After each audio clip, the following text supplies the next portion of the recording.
দেখে ভয় পেয়েছেন? মাওলানা মামুন সাহেব কি স্বৈরাচারের পেটুয়া বাহিনীর সামনে স্তব্ধ হয়ে গেছেন? পরিষ্কার বক্তব্য দিতে চাই, মাওলানা মামুন সাহেব স্বৈরাচারের সামনে, রক্তচক্ষের সামনে ভয় পান নাই। মাওলানা মামুন সাহেব স্বৈরাচারের পেটুয়া বাহিনীর সামনে স্তব্ধ হন নাই।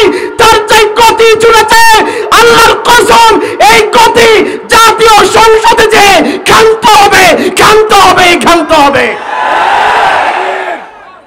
সংগ্রামী ভাইরা, মাওলানা মামুন সাহেব ওই ব্যক্তি যিনি হাজার হাজার স্বৈরাচারের পেটুয়া বাহিনীর মধ্যে অবস্থান করে আল্লাহু আকবারের ধ্বনি দিয়ে বিশ্বকে নাড়া দিয়েছেন। পুলিশের প্রিজন ভ্যানে সহিহ বুখারী শরীফের সবক দিয়েছেন।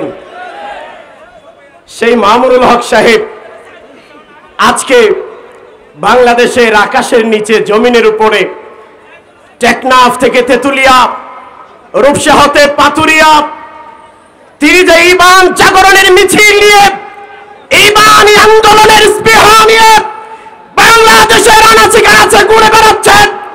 আমি এই জনতাকে, আজকের এই জনসমুদ্রকে জিজ্ঞেস করতে চাই, মামুনুল হকের এই স্বপ্নকে বাংলার জমিনে বাস্তবায়ন করার জন্য যদি রক্ত দিতে হয়, কাফন পড়তে হয়, কে কে তৈরি আছেন? কে কে তৈরি আছেন?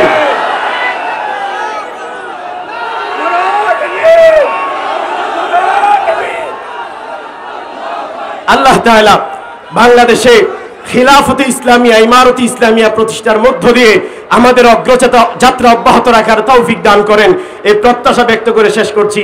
আসসালামু আলাইকুম ওয়া রাহমাতুল্লাহ।